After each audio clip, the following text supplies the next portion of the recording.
Subscribe करें श्री चिन्मयानंद बापू जी के YouTube channel को और हमारे वीडियोस को सबसे पहले देखने के लिए बेल आइकॉन को दबाना न भूलें। दो तरह के मृगों की चर्चा है मानस में, एक तो कपट मृग और एक शाखा मृग। हाँ, इसमें भी बड़े मजे की बात है। सीता जी जो लंका नगरी आई ना, वहां भी मृग का ही चक्कर पड़ा था। और भगवान ने भी जब भेजा है तो शाखा मृगों पे को भेजा। असल में जब रावण सीता जी का अपहरण करने आया तो कपट मृग लेकर आया और भगवान उस कपट मृग के पीछे दौड़ पड़े। किसी ने भगवान को पूछा कि धन्य है प्रभु, आप ये सोने के मृग के पीछे भागे जा रहे, आप तो सर्वज्ञाता हैं प्रभु, आपको पता है नकली है ये, फिर भी आप दौड़े चले जा रहे। भगवान ने कहा क्या करूं, मैंने संसार में जिनको सबसे बड़ा सौंदर्य की उपाधि दी, सुंदरता कहूं सुंदर करई, हाँ? आज जब वही सीता जी मृग को देखकर बोल दी कि महाराज देखिए कितना सुंदर है, तो मैंने सोचा कि भाई वास्तव में सुंदर होगा। जब देश का राजा ही किसी की प्रशंसा करता हो तो इसका मतलब है कि हकीकत में वो प्रशंसनीय है, इसलिए मैं दौड़ पड़ा। लेकिन उस मृग को तो भगवान ने मार डाला। अब बड़े मजे की बात, एक तरफ तो सीता जी कहती हैं बड़ा सुंदर है वो, हाँ, और दूसरी तरफ किशोरी जी ने क्या कहा, प्रभु इसको मार डालना। अब ये दोनों बातों में बड़ा विरोधाभास है, सुंदर है और फिर मार भी डालना, क्या मतलब? मृग को भी मन की उपाधि दिया संतों ने। मृग मतलब मन, ऐसे मन को मार डालना प्रभु जिस मन में दुर्गुण और दुर्विकार हो, जो मोह से युक्त हो, ऐसे मन को तो मार ही देना चाहिए। और ऐसे मन को अपने पास रख लेना चाहिए जिस मन में सद्गुण हो और सद्विचार हो। तो भगवान ने उस मृग को मार दिया।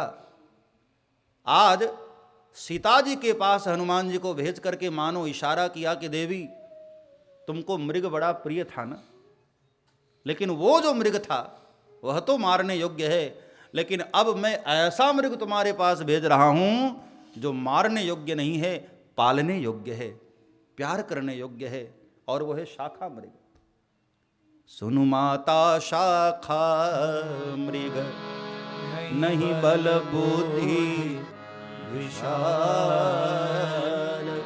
प्रभु प्रताप ते गरुड़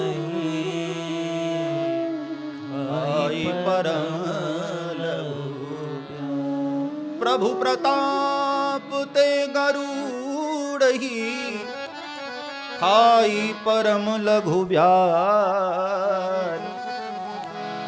ये भगवान की कृपा है मां, मुझ में कहां सामर्थ्य, मैं बड़ा हो जाऊं। हाँ, ये प्रभु का प्रताप। प्रभु प्रताप ते गरुड़ ही खाई परम लघु व्याल। वैसे गरुड़ सर्प को निगल लेता है, हाँ, लेकिन भगवान की कृपा हो जाती है ना तो छोटा सा सर्प भी गरुड़ को निगलने का सामर्थ्य रखता है। अब स्वयं डूबने वाले पत्थर देखो, भगवान की कृपा हुई तो खुद भी तरे और ऋक्ष बंदरों को भी तार दिया। यह है प्रभु की कृपा। भगवान की कृपा होती है, असंभव कार्य भी संभव हो जाते हैं प्यारे। हाँ? द्वार दया का जब तू खोले तो पंचम सुर में गूंगा बोले, अंधा देखे और लंगड़ा चल कर पहुंचे काशी रे,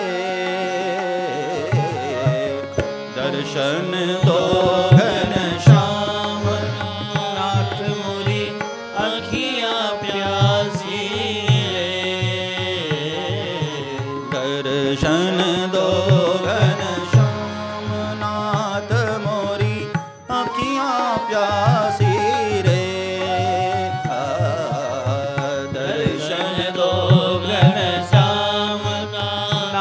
मोरी अखियां प्यासी रे।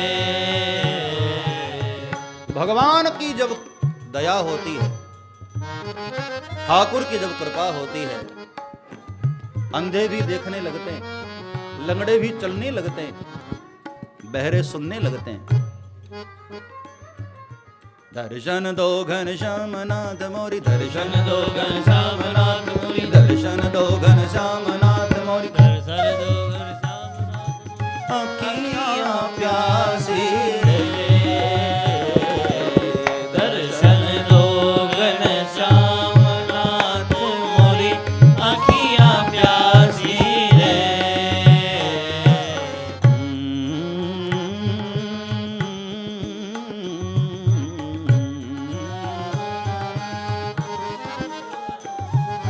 मूकं करोति वाचालं पंगुम लंघयते गिरिम यत्कृपा तमहं वंदे परमानंद माधवम।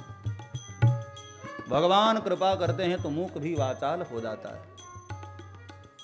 इसलिए व्यक्ति को कभी अहंकार नहीं लेना चाहिए कि मैं सब कुछ कर रहा हूं। अरे नहीं, कर ही कराही बन जही सोई। जही जस रघुपति करही जब, सो तस तही छन हो।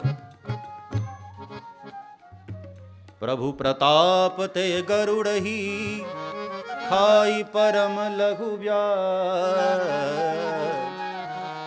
छोटा सा सर्प भी गरुड़ को बख्श लेने को तैयार हो जाता है। ये भगवान की कृपा है। हनुमान जी ने कहा, मां मुझ में कहां सामर्थ्य, हाँ, कि मैं बड़ा हो जाऊं। ये तो प्रभु की कृपा थी मां।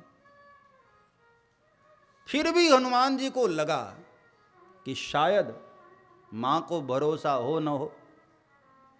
भाई लोग भरोसा दिलाने के लिए ये तीन ही बात तो करते हैं ना, या तो मुंह से वर्णन करते हैं, या तो फिर थोड़ा नमूना दिखाते हैं, और भी जब बल वर्णन करना होता है तो खुद वो कार्य करके दिखाते हैं।